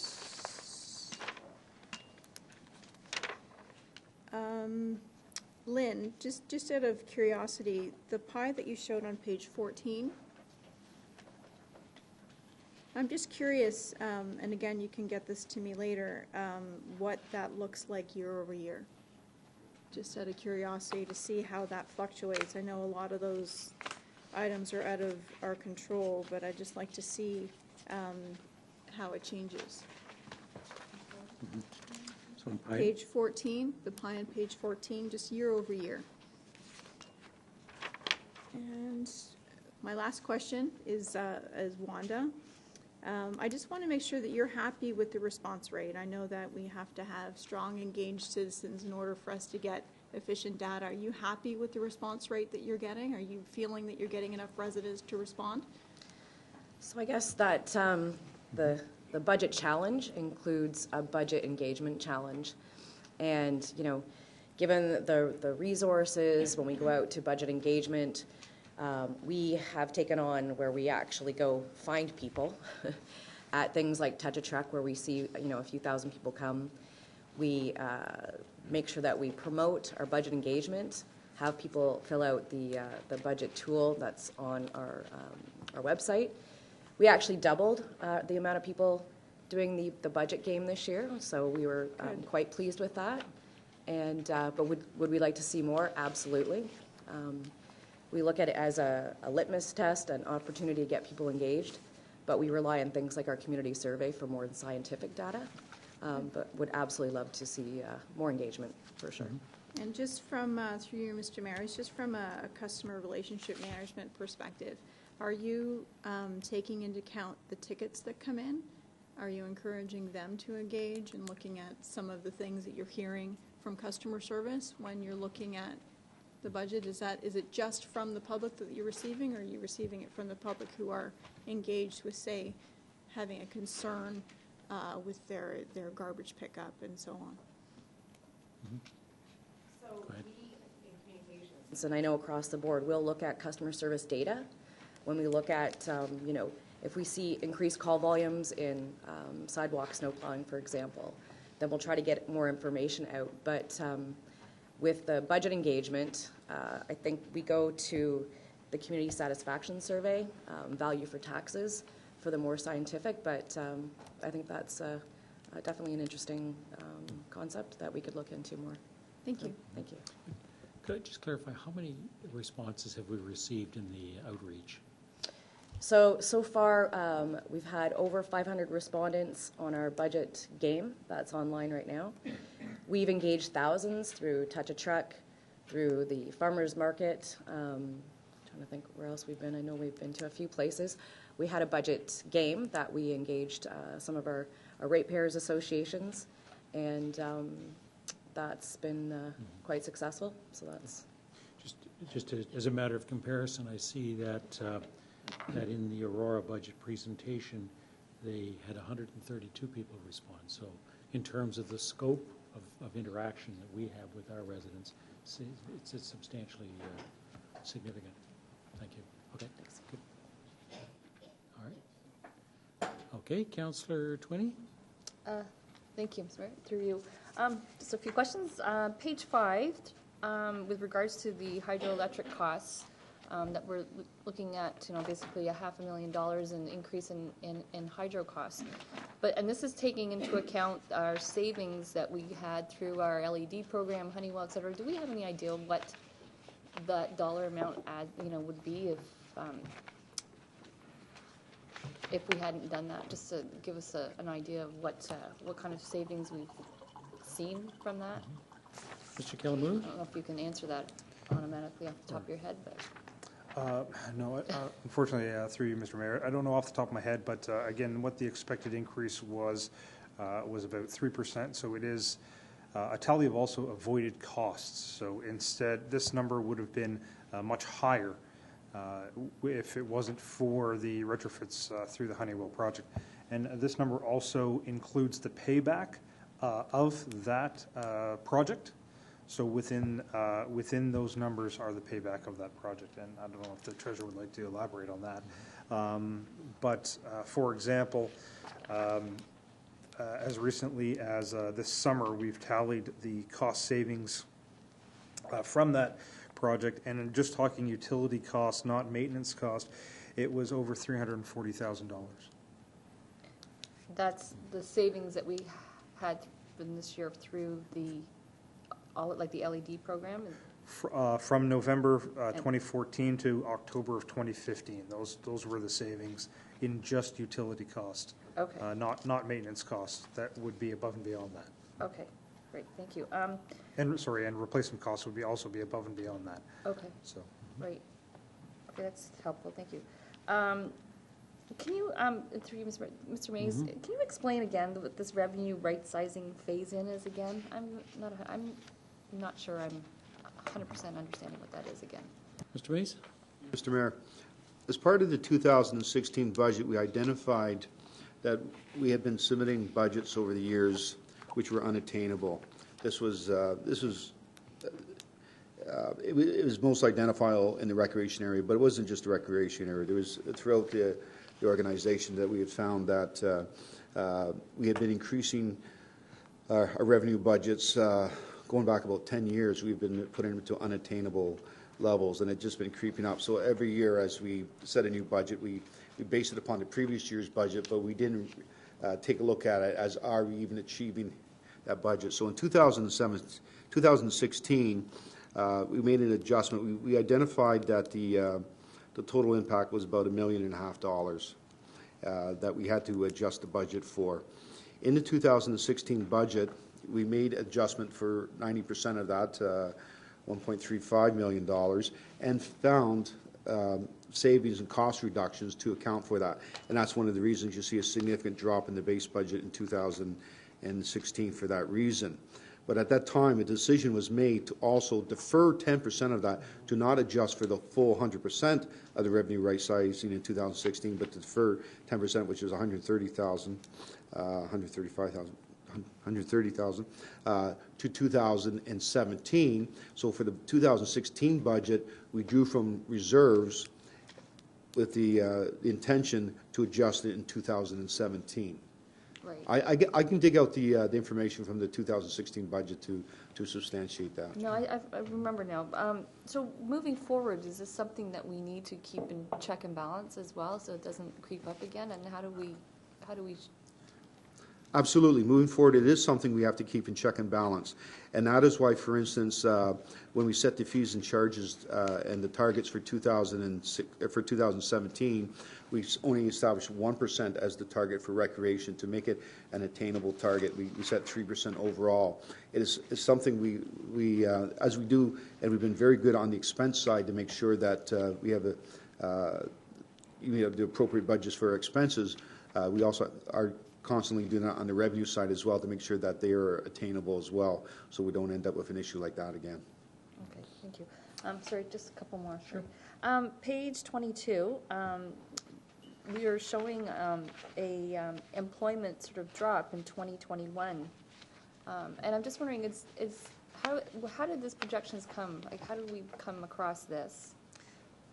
How did we calculate this? And does that have any effect on that budget during those years moving forward from 2020, I guess 2022 or 2021 it drops and then? Okay, through you, Mr. Mayor, to clarify, it's not a drop. Okay. It's just that it's not increasing as much. So this can be misleading. These are all annual increases, so just showing there's an annual increase. The data this was developed from was based in 5-year sections. So that's why you'll see like the first 5 years are pretty well all the same number, and then it drops to another number. So we could have played with the numbers to toy to make a little more of a flow to it, but we put just the raw data as received into that. Now, your question is, does this have an impact? This would have an impact, and if you go a further 2 pages forward, you'll see that the assessment growth takes a little dip in 2022. Right. That it goes from 1.25 to 1.12. So because the number of jobs is not increasing as much, so that would be non-residential growth, non-residential assessment growth. So even though the residential assessment growth is increasing, that's not offsetting that because there's more value in the non-residential growth. Right, okay, thank you. And my last question is in regards to the budget, actually more for 2018 and 2019, and they're showing sorry, number 28. And we talked about the waste management being not being an impact for 2017, but being it could be a significant impact for 2018 moving forward. So are we feel that these numbers are realistic, considering that we accounted for that? It sounds like quite an increase in our waste management for that year going forward. Absolutely, you're absolutely correct. These numbers have to be updated. This is the update as it was presented with the 2016 budget. So when the 2016 budget was approved, we were asked to give an outlook going forward 3 years, and this was what presented at that point. When we looked at budget targets, these are the same numbers that we presented at that time. You are correct. Now we know that waste management is going to have a significant impact in 2018. We also know that there's going to be fire costs rolled over from 2017 into 2018. There will be whatever decisions are made in 2017 may or may not have an impact on 18 and 19. So as we get better information, as we go through the 2017 process, what we will do is roll forward these numbers to give you a better picture. This was put in just to illustrate that even without having these numbers updated, that it's not as if we're seeing a significant drop-off in the upcoming years.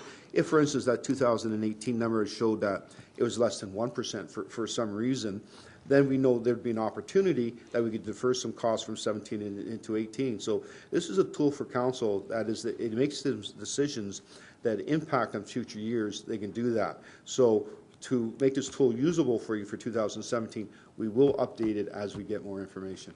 Okay, great. Thank you. Thank you. Councillor Quapis. Yes, thank you. Through you, Mr. Mayor. Slide number 6, I just need clarification, Mr. Mays, on the provision for base budget. On the very bottom line, we have almost $100,000. However, this excludes the provisions such as inflations and various other provisions. What would the actual estimated number be when you include all these provisions?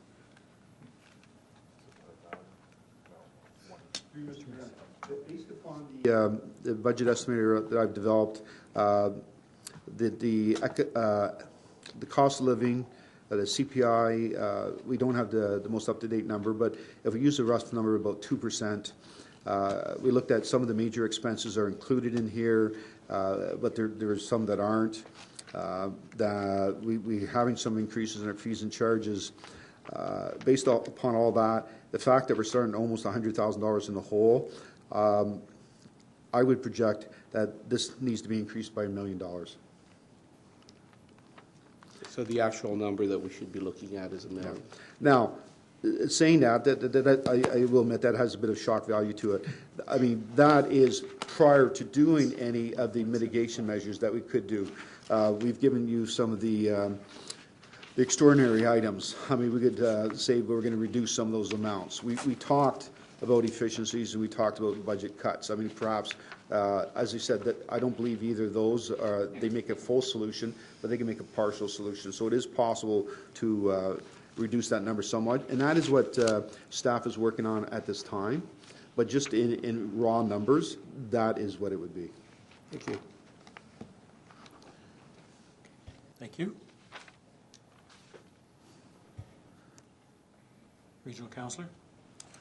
Thanks very much. If we could just flip to slide 24. I'll start with slide 24. Just to start with a clarification, and this is when you say assessment growth percentage, that's a percentage of that does not or does translate directly into the budget number itself. So on which slide is it where you've got the 1% bracketed over and over? 28. On 28. No. Yes. On 28. Is that a rough translation of this, or is that a conservative? Like, this is not a tax point 1.3 or 1.24, or is it? That is a tax point. It is. When we update that schedule, that outlook schedule, these would be the numbers that we would be providing in that. If you go to, no, we actually don't have the schedule. Yeah, these were the numbers that we would be using for that schedule when we update it. So, and I just want to try to dwell on the positive a little bit first, but I believe I heard you say, I seized these quotes, but I think I heard you say that according to MPAC, that 1.23 looks very good. Good not in a qualitative sense, but good in that we're using 1.23 and they agree with that number. Oh, okay. So you're not expecting another potential improvement on that? No. Through MPAC. Okay. Okay. I'm going to go back now to sort of the beginning and go through some slides, if you don't mind. So how does those two questions translate into slide 4 and net growth? I'm missing that. What is net growth in this slide compared to growth? I'm going to provide, we had Councillor Vega, I think, Vega ask for additional information. We'll provide you the details on that. But essentially, the starting point on the net growth is the assessment growth. In the case of 2017, it's the 1.23%, minus the things that we're currently accounting for in the budget, which is the cost to maintain any new capital, which is growth capital, and any, we call them decision packages, but any formally approved operating costs for growth. But what is not included at this point is an increase for growth capital for the asset replacement fund.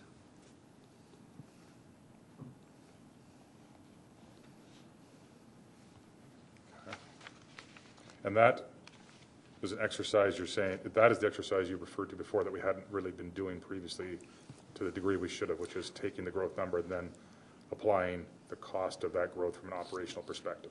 And on that basis, that is why we're seeing some of the years it looks like we're having a surplus for growth. But in fact, growth is, if at best, it's paying for growth, and it's in a minor negative position, it's in a minor deficit. But if you look at these numbers, it appears that growth is actually paying for itself. But if facetiously somewhat, but if growth, it doesn't pay for growth, then as we're entering and becoming a lower growth municipality compared to some of these high assessments, then are we relatively better off than them? I mean, I'm being told that their high assessment is an advantage to them, but I'm also being told the growth doesn't pay for growth, and therefore... Traditionally, municipalities have been using their growth revenues to subsidize their tax rates. And we're seeing a lot of municipalities are now starting to pay the price of that kind of strategy. Ideally, you would see that growth would bring on efficiencies. You know, many different people have analyzed it many different ways. I try to keep it simple. And when I look at the factors, it's almost a break even, but it definitely is not. We're not getting a bonus out of growth from a purely financial point of view. There can be other reasons, other incentives for growth, but from a purely from the Corporation of the Town of Newmarket point of view, there is no financial incentive for growth. So when I look at slide 3 and I look down 2017, that adds up to the target of 2.8. Realistically, the ARF and the fire numbers there, the library numbers there, the town number is the one we're struggling with, which is what slide 4 explains, right? Mm-hmm. Am I reading that right? And so then slide 4 explains it, and slide 5 goes into greater detail. So in essence, that slide 3, where things seem to add up okay, the real nut of the problem is slide 5, and to a large degree. Is that? That's a fair assumption, because as I said at the end when I was talking about a budget policy, as it is now, our unwritten policy, if you want to call it, our practice has been that when we get these extraordinary items, we in fact fund them by reducing the base budget. Right. Gotcha. Okay. So to these ones, the hydroelectric cost, we're fairly certain at this point that 471 is the number, or it's a darn close. Is there any uncertainty in that, or we're? Mr. Kalamuda? Through you, Mr. Mayor. As there is uncertainty in how much energy we use. Obviously, we are going to try to reduce and be as efficient as possible. So this is sort of as we're doing right now. With the efficiencies through the Honeywell project, these are a good number, and with an estimate of an increase of 12%-ish. Again, we're going to try to structure the use of the buildings and the facilities to actually have a reduction in utility usage. So hopefully we don't hit the 471 at the end of 2017, but this is the number that we have to sort of reduce our risk. Okay. Emerald Ash Borer, I mean, this has been something we've been struggling with for a few years now, if not 4 or 5 or 6, south of us even longer. From the data we know from other municipalities, and I know it's starting to emerge into Simcoe, et cetera, but there does seem to be a life cycle, for lack of a better term, to this. Do we know how many more years we suspect we're dealing with a challenge from Emerald Ash Borer in terms of a major cost driver? Mr. Calhoun? Through you, Mr. Mayor, we're expecting Emerald Ash Borer to actually peak in between 2016 and 2019, and then start to be reduced at that time and slow down. Last year in the 2016 budget, we did not ask for an increase just because of the budget pressures that were put on, so we did not ask for an increase in the Emerald Ash Borer budget. Unfortunately, what we found is that we could not keep up this year with the insect, and with respect to taking down trees, injections, replacement, stumping, etc. And this is why we were sort of required to maintain our level of service to increase this, to ask for the increase in this budget for 2017. And are we expecting a request for an increase in 2018? Depending on how things go, it's more likely than not that we would have an increase, that we would ask for an increase in the budget for 2018 also. And if we have an increase of almost 0.5% this year, and let's say 1/3% next year, and maybe 1/3% after the year after that, what happens when 2020 comes and 2021 comes? As we get a grip on the Emerald Ash Borer and things do start to come down, then there would be a reduction in the budget. Be a reduction in the budget. So, because right now we're building in, this is built into the base over time. So I guess what I'm struggling with is if Emerald Ash Borer were a one-time, 1-year impact, we would be probably not putting it into the tax rate, right? But where do you draw the line between something that's a 6 or an 8-year impact versus something that is clearly permanent, like increase in wages or something? So, and maybe that's a question for Mr. Mays, but how do you manage the scaling up of that cost and the scaling down? And Mr. Mays? That's a very good question. Up to 2016, the budget for Emerald Ash Borer is, I believe, approximately $240,000. We built that into the budget. A couple of years back, when we put that into the budget, that had a budget impact. Again, remember, it's when you change the budget as the impact. The request is now to increase that budget to almost $500,000. That is why it's having a budget impact. Now, if Chris is going to, next year for 2018, ask for even more than $500,000 on an annual basis, that will have a budget impact. If it's the same $500,000, that won't have a budget impact. At some point, if that annual expenditure gets to go down, you're absolutely correct, that will be a budget savings. That's either a reduction in a tax increase or that. The problem with it, if it had only been over 1 year, perhaps even over a couple of years, I would be coming forth with a recommendation to pay it out of reserves, out of reserve funds. This is typically what we do, one-time money for one-time expenses. But we're looking at something where the time period, with all due respect to my colleague, is a bit indefinite, and the amounts are a little bit indefinite.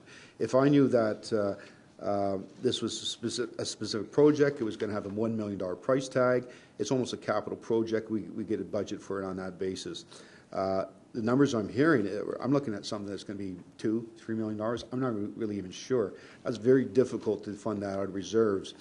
Next week I'm going to talk to you about our reserves, and they're not that substantial to be able to take a hit like that. If we had more substantial reserves, that would be a possibility. So the difference is the magnitude and the fact that it's not as definite for the amount.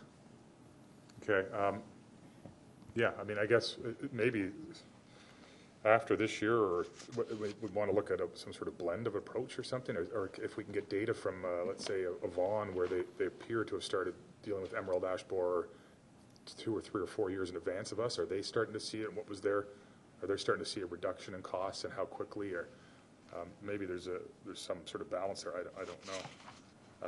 Anyway, I'll try to keep going here. Slide 6. The reference to the 1,100,000 or so, which is about $1 million for inflation, I think is what I heard. Is that correct? 1 million for inflation? It's actually 900,000 plus the approximate 100,000 here, making up $1 million. Oh, 1 million in total, 900,000 for inflation. Does that 900,000 for inflation, though? Typically, inflation would include things like hydro, but we've got that dealt with separately on another page. So is that not included here, or is a portion included here, or how do we account for, some of coming- these cost drivers must also be inflationary? And coming up with my estimate, that is excluding those amounts, as they're coming in at higher than what we consider to be a normal inflationary amount. So this is 900,000 for inflation excluding hydro? That's correct. Inflationary costs related to hydro. Wow, okay. The, slide 22.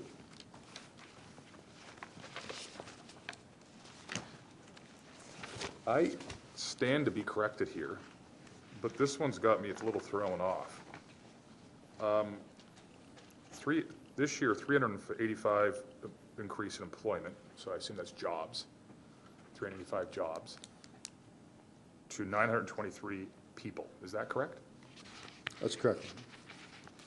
I have never, then we go to numbers of 700 or very close to the population number. I mean, it's not quite, but it's very close. I've never seen numbers anywhere in the region. Typically, the region's goal and often has fallen slightly short, but they come close largely or slightly over in some municipalities, but is one job for every 2 people. So if we were hitting 700 to 800 on a year-over-year basis, I think we'd be getting awards. Something says to me that this isn't data I'm used to seeing. I guess the question, to put it the right way, would be where are we getting projections in 2017 through 2021 of 700 to 750 in relation to population increases of 800? Through Mr. Mayor, we can get you more of the background information on this. It comes from this information that Hempson Consulting provided as part of the capital financing sustainability study, which was used in the 2014 DC background study. These are also the numbers that we've used for our parkland dedication as well, but we'll get you some more information on that. I guess I'd just say that, again, unless I'm remembering this incorrectly, or but I don't think I am, that would concern me, both of the sources and how we based it, because again, I could be wrong, but I think that Newmarket and the region would be very happy to be hitting that 1 to 2 ratio, and I believe it's even the basis of the region's official plan. The longer term visions is achieving 1 job for every 2 people. But does that not sound right, Mr. Callio? Yeah, I believe that's so. I really like us to check that, especially with its financial implications. That concerns me, because again, as much as I'd like to think we're going to all of a sudden double the regional standard, I don't see it happening. And then, so anyway, if we could look into that data a bit. Yep. And, I guess especially if this becomes a proxy for the non-residential tax base, assessment base, so that makes it different. So last couple, sorry, last couple.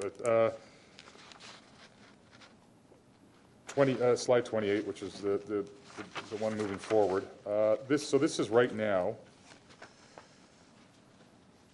I'm trying to put all these different, the sort of the one you had earlier that had sort of growth.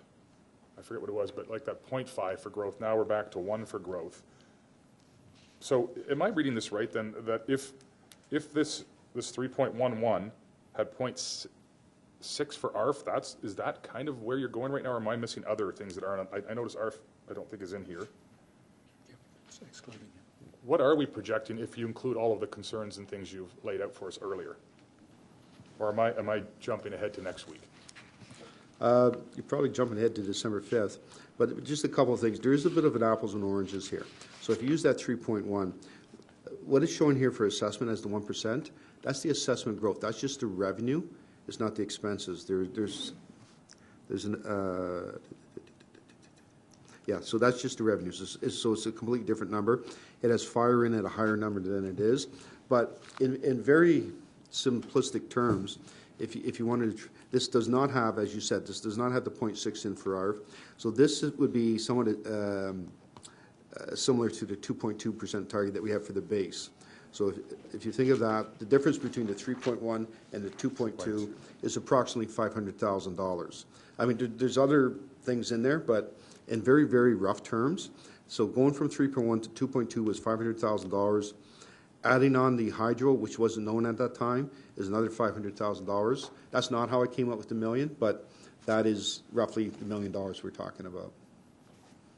Except that, as you pointed out, the Central York Fire Service number is also $500,000 high. But there's also some other increases I've included. I'm just, you know, I could give you all the pluses and Okay, minuses, so but we'll get that, that's the Yeah. next step. Okay, so, and we're not getting that until when? December?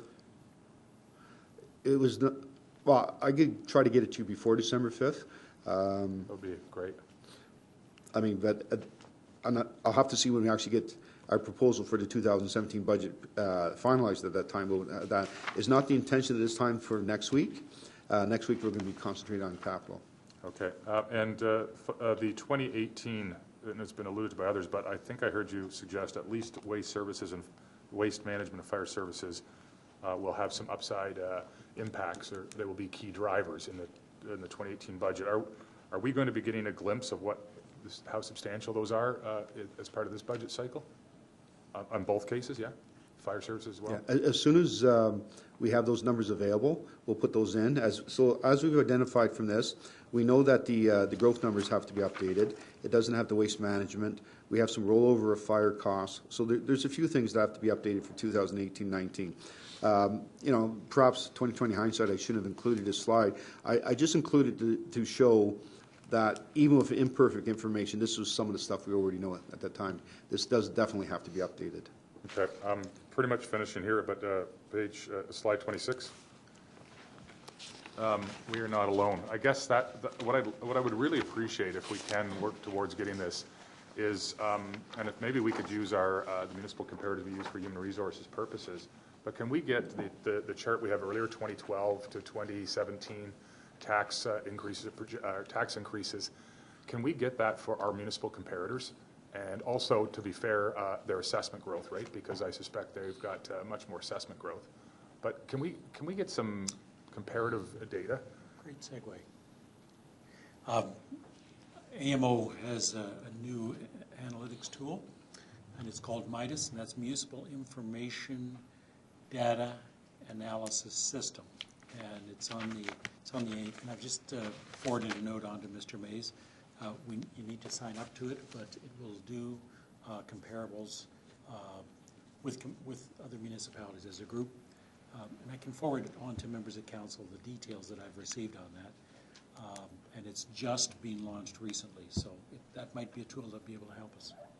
Yeah, if I'm hoping, it does sound like an interesting resource, but if for this purpose, because our comparators, I don't even have that list in the top of my head, but if we could get, I don't know how, do you think that's tricky to attain, or? Mr. Beeser? To get the comparators, as far as the actual tax increase percentages, that will probably take a little bit of work. But if we've already been starting to build over time a base on from the BMA study of tax comparators, water rate comparators, and that to update that to 2016. Obviously, we wouldn't be able to do 2017 yet. We could, if nothing else, we could provide that information, and we could see what else is available. Okay, yeah, anything that can help us there, and I would say that. To be fair to what staff's laying in front of us too, where we could get assessment growth, because probably almost every one of those communities will have higher assessment growth, which will give them more, at least short-term flexibility financially. The last thing I just want to make as a comment, and I think it's generic enough that I don't think it advances the discussion in a workshop setting, but I will say this is that, you know, staff's laying out the challenges as they are, and I appreciate it, but, and you're saying we need to move towards sustainability, and we're doing that every year with right sizing and different steps, and this is suggesting that, you know, we sort of place a priority on the town's base budget and sort of respect that first. I guess the only thing I could say is that what I seem to be seeing here is that if we did nothing else different except to recognize the realities that are being put in front of us, you know, it seems like we'd be looking at an annual 4.5 to 5.5% tax increase. And I have to say, to me, that is not sustainable from a different perspective. And so how we figure this out in the coming months is the challenge. But certainly that's a challenge, and I recognize our assessment growth isn't what many other communities is, but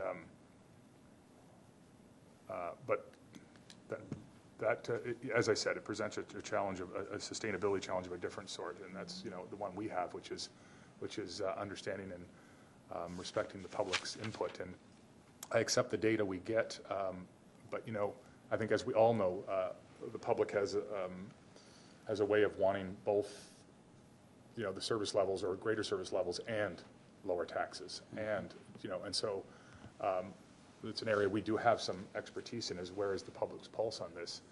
And I'm fairly confident that, well, they do definitely agree they want to see the service levels maintained, and they're willing to pay a reasonable amount for it. I think if the direction were potentially, and I'm not saying that's necessarily it, but if the one option, if you just do the basic math, is to go up to, like, you know, roughly 5% per year, I'm pretty sure that we'd get different feedback from the public if we surveyed them on that. So we're going to have to figure that out, I guess, over the next few months. But there's a clear challenge in front of us. Thank you. Thank you. Councillor Veil. Thank you very much, and thank you, Regional Councillor Taylor, for the request for comparables on other municipalities, particularly in the area. And if one thing I can ask, when you are doing this comparable, getting that information, if you can just get some information too on service levels, because service levels really impact. And I always find it very frustrating when people are comparing Newmarket to another municipality, and turns out that other municipality has a garbage pickup one bag limit, and then you have tags, as opposed to what we have here. Or we're moving towards sidewalk clearing, or that we subsidize our recreation programs at a certain percentage, and they may subsidize at a different percentage. So I'm not asking to dig down, and I'm not sure what's available in that database. I'm just putting a caution in on comparable tax rates. I think we also have to look at the service levels that are provided, and just on maybe 2, 3, 4 key areas, really not looking to dig down.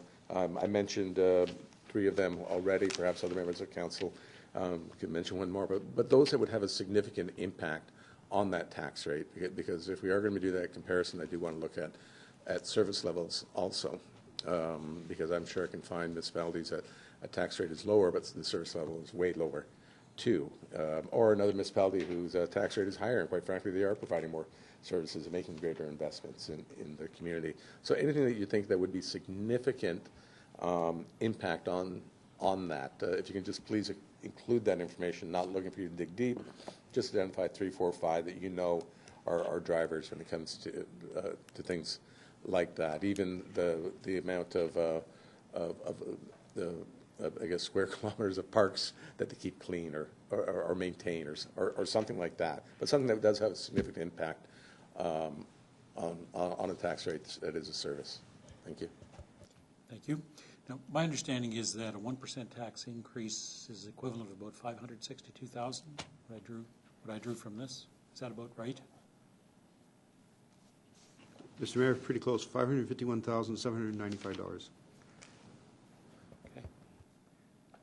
Good. Thank you. We've had a lot of discussion, and the only numbers that I have as a reference point is the 3.11 forecast, but that's the 2016 budget, and the 2.2. So from my perspective, if it does involve, if some of the recommendations between that delta does involve some service level impacts, I'd like to have a very specific understanding. It's one thing for us to say, you know, let's modify our service levels, but what does that mean in terms of the kinds of service that we're looking at and the level of impact that they would have on the budget? I think that would be helpful information for me and for council as well. And some of the things that we're looking at in terms of you know, looking at the businesses, and I'm not sure that that's being recommended at this point, but if we are looking at the businesses that, or the services that we're providing that we should reconsider being involved in, then we should be taking a look at what the capacity is of the facilities or the programs, and what the utilization is and what the trends are. So those are 3 factors that I would be looking for if there's any recommendation to consider any service level changes and any service delivery options. So those are things that I think would be important and helpful for me to give consideration to the budget.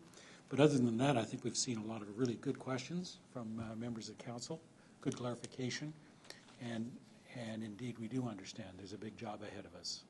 So I appreciate the discussion and the dialogue. Are there any further questions?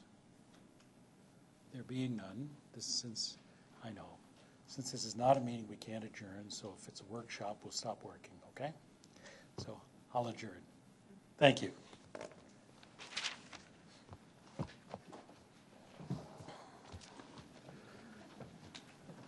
that was a big challenge there. Yeah.